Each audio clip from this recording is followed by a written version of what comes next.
America പല സ്ഥലത്തും പോയി യുദ്ധം ചെയ്തിട്ടുണ്ട്. ലോകത്ത് പല രാജ്യങ്ങളെ ആക്രമിച്ചിട്ടുണ്ട്.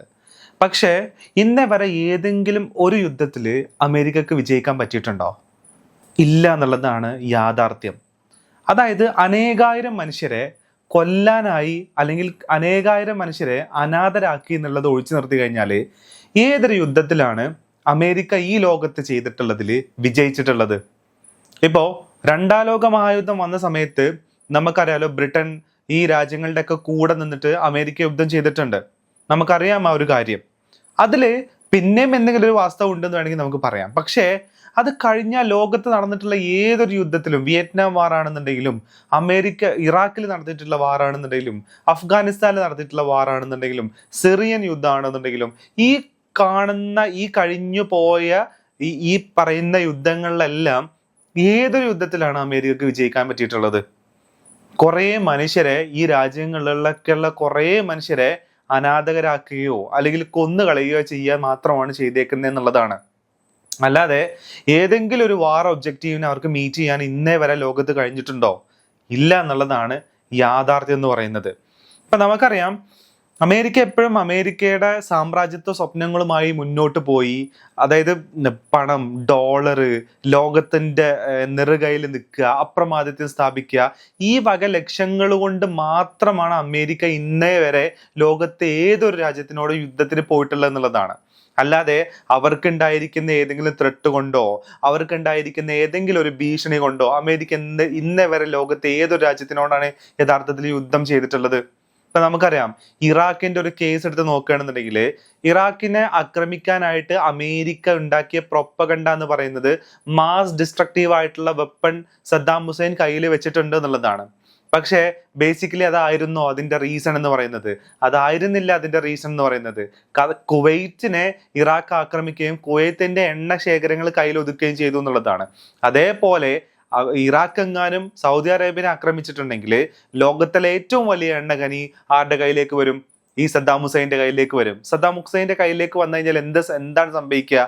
ഈ പെട്രോൾ ഡോളറിലുള്ള വിൽപ്പന അവസാനിപ്പിക്കും? സദ്ദാം ഹുസൈൻ അവസാനിപ്പിക്കും. ഇതായിരുന്നില്ല യഥാർത്ഥത്തിൽ അതിന്റെ റീസൺ എന്ന് പറയുന്നത്. അതിന് എന്തെല്ലാം കാരണങ്ങളാണ് ലോകത്ത് അമേരിക്ക ഉണ്ടാക്കിയത്? മാസ് ഡിസ്ട്രക്റ്റീവ് ആയിട്ടുള്ള വെപ്പൺസ് ഉപയോഗിക്കുന്നു, അതേപോലെ തന്നെ കെമിക്കൽ വെപ്പൺസ് ഉപയോഗിക്കുന്നു, കുർദുകളെ കൊല്ലുന്നു. ഇങ്ങനെ ഏകാധിപതിയാണ്. ഈ പറഞ്ഞ പല തരത്തിലുള്ള വാദങ്ങൾ ഉന്നയിച്ചിട്ടാണ് ഈ രാജ്യത്ത് പോയി ആക്രമിച്ചത്. വിയറ്റ്നാം നോക്കുകയാണെന്നുണ്ടെങ്കിൽ നമുക്ക് കാണാൻ പറ്റും, അഫ്ഗാനിസ്ഥാൻ നോക്കുകയാണെന്നുണ്ടെങ്കിൽ നമുക്ക് കാണാൻ പറ്റും, സിറിയ നമുക്ക് കാണാൻ പറ്റും. എന്തിലേറെ പറയുന്നു, കേരളത്തിൽ ആദ്യമായി അധികാരത്തിൽ വന്നിട്ടുള്ള ഒരു കമ്മ്യൂണിസ്റ്റ് സർക്കാരിനെ അട്ടിമറിക്കാൻ വരെ അമേരിക്കയും CIA ഇടപെട്ടു എന്നുള്ളത് നമ്മൾ വർഷങ്ങളായിട്ട് കേൾക്കുന്ന ഒരു കാര്യമാണെന്നുള്ളതാണ്. അപ്പോ അങ്ങനെ ഒരു സന്ദർഭത്തിൽ ഇതുപോലത്തെ ലക്ഷ്യങ്ങൾ വെച്ചുകൊണ്ട് തന്നെയാണ് ഇപ്പോ അമേരിക്ക ഇറാനെയും ആക്രമിച്ചുകൊണ്ടിരിക്കുന്നത് എന്നുള്ളതാണ്. പക്ഷേ ഈ കഴിഞ്ഞ ഈ പറയുന്ന യുദ്ധങ്ങളിൽ നിന്നെല്ലാം വ്യത്യസ്തമായിട്ടുള്ള ഒരു കാര്യം എന്താ വെച്ച് കഴിഞ്ഞാല്, ആളുകള് റിയൽ ടൈം ഇൻഫോംഡ് ആണ്. എന്താണ് ലോകത്ത് സംഭവിച്ചുകൊണ്ടിരിക്കുന്നത്, എന്തിനാണ് ഇത് ചെയ്യുന്നത്, അതായത് ഒരു മിനിറ്റിലോ ഒരു സെക്കൻഡിലോ നടക്കുന്ന ഒരു കാര്യത്തിനെ ലോകത്തിലുള്ള മനുഷ്യർ മൊത്തത്തിൽ ഇത് കാണുകയും ലോക മനുഷ്യർക്ക് മൊത്തത്തിൽ ഇത് അനലൈസ് ചെയ്യാൻ പറ്റുകയും ചെയ്തു എന്നുള്ളതാണ്. ഫേക്ക് AI പ്രൊപ്പഗണ്ട കണ്ടന്റുകൾ പടച്ചു വിടുന്ന സമയത്ത് അത് AI ആണോ അത് പ്രൊപ്പഗണ്ട ആണോ എന്നുള്ളത് മനസ്സിലാക്കാനുള്ള ടൂളുകളും മെക്കാനിസവും ഇന്ന് ലോകത്തുണ്ട് എന്നുള്ളതാണ്. ആളുകൾ അത് ഉപയോഗപ്പെടുത്തുകയും അത് ഫ്ലാഗ് ചെയ്യുകയും ചെയ്യുന്നു എന്നുള്ളതാണ്. ഇവിടെയാണ് യഥാർത്ഥത്തിൽ ഇറാനും അമേരിക്കയും ഇസ്രായേലും തമ്മിലുള്ള ഈ ഒരു വാറിന്റെ ഒരു ഇന്റർപ്ലേ കിടക്കുന്നത് എന്നുള്ളതാണ്. ഇപ്പോ പല ആൾക്കാരും പല അനലിസ്റ്റുകളും പറയുന്നത് നമുക്ക് കാണാൻ പറ്റും, ഈ ഒരു വാറിൽ ഒരിക്കലും അമേരിക്ക വിജയിക്കാൻ പോകുന്നില്ല എന്നുള്ളത്. അത് ഈ ഒരു വാറിൽ എന്നല്ല, ഒരു വാറിലും അമേരിക്ക വിജയിച്ചിട്ടില്ല എന്നുള്ളതാണ്. പക്ഷെ നമ്മുടെ നാട്ടിലെ പല ആൾക്കാരും ഈ സോഷ്യൽ മീഡിയ കണ്ടന്റ് ഒക്കെ എടുത്ത് നോക്കുന്ന സമയത്ത് ഒരു ടൈപ്പ് ഓഫ് കമ്പാരിസൺ നമുക്ക് കാണാം. എവിടെയാണ് കൂടുതൽ ആൾക്കാർ മരിച്ചത്, എവിടെയാണ് കുറഞ്ഞ ആൾക്കാർ മരിച്ചത് എന്നുള്ളത്. യഥാർത്ഥത്തിൽ യുദ്ധത്തിന്റെ വിജയപരാജയങ്ങൾ നിർണയിക്കുന്ന സ്ഥലത്ത് ആളുകളുടെ മരണസംഖ്യക്ക് എന്തെങ്കിലും ഒരു എലമെന്റ് ആണോ എന്ന് ചോദിച്ചു കഴിഞ്ഞാൽ യുദ്ധവും ഈ പറയുന്ന കാര്യങ്ങളും അനലൈസ് ചെയ്യുന്ന ആൾക്കാർ പറയുന്നത് അതൊരു എലമെന്റ് അല്ല എന്നുള്ളതാണ്. യുദ്ധത്തിന്റെ ജയപരാജയം നിർണ്ണയിക്കുന്നത് ആ യുദ്ധത്തിന്റെ ഒബ്ജക്റ്റീവ് എത്രത്തോളം മീറ്റ് ചെയ്യപ്പെട്ടു എന്നുള്ളതാണ്. ഇപ്പൊ ഒരു രാജ്യത്തിനെ ആക്രമിക്കുന്ന സമയത്ത് ആ രാജ്യത്തിലെ സർക്കാരിനെ അട്ടിമറിച്ചുകൊണ്ട് അവിടെ വേറെ സർക്കാരിനെ സ്ഥാപിക്കാൻ കഴിഞ്ഞോ എന്നുള്ള ചോദ്യങ്ങളാണ്. അപ്പൊ ഈ ചോദ്യങ്ങളെല്ലാം നോക്കുന്ന സമയത്ത് ഇറാനിൽ ഇന്നേ വരെ അമേരിക്കക്ക് അത് ചെയ്യാൻ സാധിച്ചിട്ടില്ല എന്നുള്ളതാണ്. മാത്രമല്ല, ലോകത്ത് ഇക്കഴിഞ്ഞ വാറില് ഇപ്പോ അമേരിക്ക ഇറാഖിനെ ആക്രമിച്ച വാറാണെന്നുണ്ടെങ്കിൽ കൂടെ അതിനകത്തെല്ലാം നമുക്ക് അമേരിക്ക മാത്രമായിരുന്നില്ല അതിലത്തെ ഒരു പ്ലെയർ എന്ന് പറയുന്നത്. അതിൽ മറ്റു പ്ലെയേഴ്സും ഉണ്ടായിരുന്നു. അതായത് നാറ്റോ രാജ്യങ്ങളും കൂടെ അതിനകത്തൊരു പ്ലെയർ ആയിട്ട് വന്നിട്ടുണ്ടായിരുന്നു എന്നുള്ളതാണ്. കാരണം അവർക്കും അറിയാം ഈ പറയുന്ന സദ്ദാം ഹുസൈന്റെ കണ്ടറിലേക്ക് ഈ പെട്രോൾ ഖനികൾ ചെന്ന് പെട്ടിട്ടുണ്ടെങ്കിൽ അവർ അനുഭവിക്കാൻ പോകുന്ന പ്രശ്നങ്ങളും എന്താണെന്നുള്ളത് അവർക്കറിയാം. അതുകൊണ്ട് തന്നെ അവരും അതിന്റെ പാർട്ടായിരുന്നു എന്നുള്ളതാണ്. പക്ഷേ ഇന്ന് നാറ്റോ രാജ്യങ്ങൾ ഒന്നും തന്നെ ഈ വാറിന്റെ ഭാഗമല്ലാതായിരിക്കുന്നത് നിങ്ങൾക്ക് കാണാൻ പറ്റും. കാരണം എന്ത് ഒബ്ജക്റ്റീവ് വെച്ചിട്ട് എന്തിന്റെ ബേസിലാണ്, എന്തെങ്കിലും ഒരു ഫൗണ്ടേഷൻ വേണ്ടേ ഇറാൻ ആക്രമിക്കാൻ? ഈ പറയുന്ന നാറ്റോ രാജ്യങ്ങൾക്കൊന്നും തന്നെ ഒരു തരത്തിലുള്ള ഫൗണ്ടേഷനും ഇറാനെ ആക്രമിക്കാനായിട്ട് ഇല്ല എന്നുള്ളതാണ്. അതായത് ഇറാൻ ഏതെങ്കിലും ഒരു തരത്തില് ഈ പറയുന്ന നാറ്റോ രാജ്യങ്ങൾക്ക് ത്രെട്ട് അല്ല എന്നുള്ളതാണ്. ഇപ്പൊ നമ്മൾ അഫ്ഗാനിസ്ഥാനോ ഇറാഖോ സിറിയോ ഒക്കെ നമ്മൾ എടുത്തു നോക്കുകയാണെന്നുണ്ടെങ്കിൽ സോ കോൾഡ് ഇസ്ലാമിക് ടെററിസവുമായിട്ട് കണക്ട് ചെയ്തിട്ട് അതിനെ ഒരു ത്രെട്ടാക്കി മാറ്റാൻ പറ്റും എന്നുള്ളതാണ്. എന്നാൽ ഇറാനിൽ നിന്നും ആ തരത്തിലുള്ള ഒരു ത്രെട്ടും ഈ രാജ്യങ്ങൾക്ക് ഇല്ലാത്ത പക്ഷം എന്തിന് ട്രംപിന്റെ കൂടെ ചേർന്നിട്ട് ഈ രാജ്യങ്ങളെ ആക്രമിക്കണം ഈ രാജ്യത്തിനെ ആക്രമിക്കണം എന്നുള്ളൊരു ക്വസ്റ്റ്യൻ അവരുടെ മുന്നിലും ഉണ്ട് എന്നുള്ളതാണ്. അപ്പോ ട്രംപ് ഈ ഒരു യുദ്ധത്തിലേക്ക് ഇറങ്ങിത്തിരിക്കുന്ന സമയത്ത് ട്രംപ് പ്രതീക്ഷിച്ചത് ഈ യുദ്ധം അമേരിക്ക തുടങ്ങി വെക്കുകയും മറ്റു യുദ്ധങ്ങളെ പോലെ അതിലേക്ക് വീണ്ടും നാറ്റോ രാജ്യങ്ങളും കൂടെ ജോയിൻ ചെയ്യുകയും ഇങ്ങനെ ഒരു 2-3 ദിവസം കൊണ്ട് അല്ലെങ്കിൽ ഏറിപ്പോയ ഒരാഴ്ച കൊണ്ട് ഈ യുദ്ധം അവസാനിപ്പിക്കാം എന്ന ഒരു നിലപാടിലാണ് യഥാർത്ഥത്തിൽ ട്രംപും നെതന്യാഹും ഇതിലേക്ക് ഇറങ്ങി പുറപ്പെട്ടെന്നുള്ളതാണ്. എന്നാൽ അവരുടെ കണക്കുകൂട്ടലുകൾക്കും അപ്പുറമായിട്ട് ഈ പറയുന്ന മിഡിൽ ഈസ്റ്റ് രാജ്യങ്ങളുടെ ഇടയിൽ നിന്നുള്ള സപ്പോർട്ടോ നാറ്റോ രാജ്യങ്ങളുടെ ഇടയിൽ നിന്നുള്ള സപ്പോർട്ടോ ഒന്നും തന്നെ ട്രംപിനോ നെതന്യാഹുവിനോ ലഭിച്ചില്ല എന്നുള്ളതാണ്. ഇങ്ങനെ വോളണ്ടറിലി ഇവരാരും റെഡി ആവാത്ത പക്ഷമാണ് ട്രംപ് ആക്ച്വലി ഈ രാജ്യങ്ങളോട് അഭ്യർത്ഥിക്കുന്നത്. നിങ്ങളും ഈ ഇതിന്റെ ഭാഗമായി മാറണം, ഹോർമൂസ് കടലിടുക്കിനെ നിങ്ങളും യോജിപ്പിക്കണം, നിങ്ങളും കൂടെ ചേർന്ന് വേണം ഇതിനെ യോജിപ്പിക്കാൻ എന്നുള്ളത്. നാറ്റോ രാജ്യങ്ങൾ ശക്തമായിട്ടുള്ള നിലപാടെടുത്തു.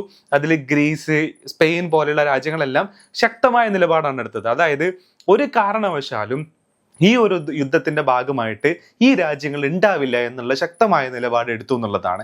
ഇത് തീർച്ചയായും അമേരിക്കയുടെയും ഇസ്രായേലിന്റെയും സ്വപ്നങ്ങൾക്ക് ഏറ്റ ഒരു തിരിച്ചടിയാണെന്നുള്ളത് നമുക്ക് നിശ്ചയമായും പറയാം എന്നുള്ളതാണ്. അമേരിക്കയ്ക്കും ഇസ്രായേലിനും മാത്രം ഒറ്റയ്ക്ക് ഈ പറയുന്ന ഹോർമൂസ് കടലിടുക്കിനെ യോജിപ്പിക്കാൻ കഴിയില്ല എന്നുള്ളതാണ്. കാരണം ഓൾറെഡി ഇറാൻ ഈ ഹോർമൂസ് കടലിടുക്കില് മറൈൻ മൈനുകൾ സ്ഥാപിച്ചിട്ടുണ്ട് എന്നുള്ളതാണ് പറയുന്നത്. അപ്പൊ അങ്ങനെ ഒരു കണ്ടീഷനിൽ അമേരിക്കൻ നേവിക്ക് സ്വന്തമായിട്ടോ അല്ലെങ്കിൽ ഒറ്റയ്ക്കോ ഈ ഒരു ഉദ്യമം നടത്തിയെടുക്കാൻ പറ്റില്ല എന്നുള്ളതാണ്. അപ്പൊ ഇവര് പറ്റില്ല എന്ന് പറയുന്ന ഒരു നിലപാടെടുക്കുന്ന സമയത്ത് നമുക്ക് കാണാൻ പറ്റും കുട്ടികളെ പോലെ, വാശിയുള്ള ഒരു മനുഷ്യനെ പോലെ, എനിക്ക് നിങ്ങളുടെ സഹായമൊന്നും വേണ്ട, നിങ്ങൾ ആരും ഞങ്ങളുടെ കൂടെ വരണ്ട എന്നുള്ള നിലപാട് ട്രംപ് എടുക്കുന്നത്. യഥാർത്ഥത്തില് ഈ അമേരിക്കയുടെ സ്ഥാപനം മുതൽ ഇന്നേ വരെ ഇതുപോലത്തെ ഒരു പ്രസിഡന്റിനെ അമേരിക്കക്കാർ കണ്ടിട്ടുണ്ടാവില്ല എന്നുള്ളതാണ്. ലോകവേദികളിൽ വാക്കുകൾക്ക് വിലയുള്ള അല്ലെങ്കിൽ ലോകവേദി വാക്കുകൾക്ക് വേണ്ടി കാത്തിരുന്നിരുന്ന, പറയുന്ന നിലപാടുകൾക്ക് ശക്തി ഉണ്ടായിരുന്ന പ്രസിഡന്റുമാരെയാണ് ഇന്നേ വരെ അമേരിക്ക കണ്ടിട്ടുള്ളത് എന്നുള്ളതാണ്. എന്നാൽ ട്രംപ് അങ്ങനെയുള്ള ഒരാളല്ല എന്നുള്ള, അൺപ്രിഡിക്റ്റബിൾ ആണ് എന്നുള്ളതാണ്. ഒരു പ്രസിഡന്റിന്റെ പൊസിഷനിൽ ഇരുന്നിട്ട് സംസാരിക്കുന്ന രീതിയിലോ അല്ലെങ്കിൽ ഇടപെടുന്ന രീതിയിലോ അല്ല ട്രംപിന്റെ ഇടപെടലുകൾ എന്നുള്ളതാണ്. ഇപ്പൊ ഞാൻ ഈ വീഡിയോ ഇടുന്നതിന് മുന്നേ 2 മണിക്കൂർ മുന്നേ ട്രംപിന്റെ ഒരു വാർത്താ സമ്മേളനം ഉണ്ടായിരുന്നു. ആ വാർത്താ സമ്മേളനം നിങ്ങൾ കാണുകയാണെന്നുണ്ടെങ്കിൽ യഥാർത്ഥത്തിൽ ഒരു ബിസിനസ്സുകാരൻ എങ്ങനെയാണോ ചില കണ്ടീഷൻസിനോടും ചില കാര്യങ്ങളോടും സമീപിക്കുന്നത്, പണം, അതിൽ കിട്ടുന്ന ലാഭം, അതിലുണ്ടാവുന്ന ഇന്റർപ്ലേകളെല്ലാം വെച്ച് എങ്ങനെയാണോ ഒരു ബിസിനസ്സുകാരൻ സംസാരിക്കുന്നത്, ആ ബിസിനസ്സുകാരന്റെ മെന്റാലിറ്റിയിലാണ് യഥാർത്ഥത്തിൽ ട്രംപ് സംസാരിക്കുന്നത് എന്നുള്ളത് നമുക്ക് കാണാൻ പറ്റും എന്നുള്ളതാണ്.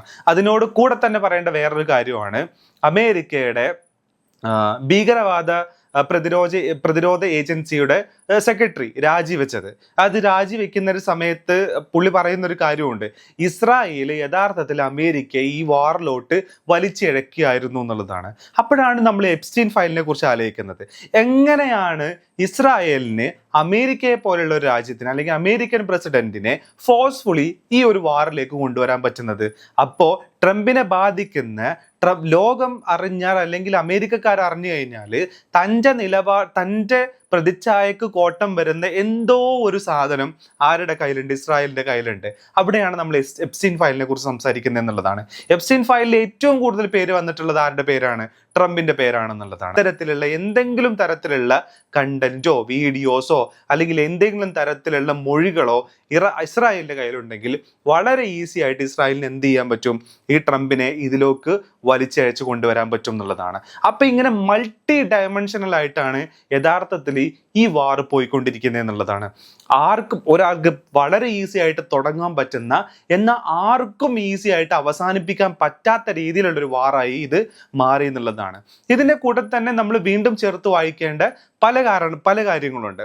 അതിൽ ഇപ്പൊ റീസെന്റ് ആയിട്ട് വന്നിട്ടുള്ള ഒരു കാര്യം എന്ന് പറയുന്നത് ഒമാന്റെ എണ്ണ ടാങ്കറുകളെ ആക്രമിച്ചതാണ്. അതായത് ഈ ഇടയ്ക്ക് ഒമാന്റെ എണ്ണ ടാങ്കറുകൾക്ക് നേരെ ഒരു ഡ്രോൺ അറ്റാക്ക് ഉണ്ടായി.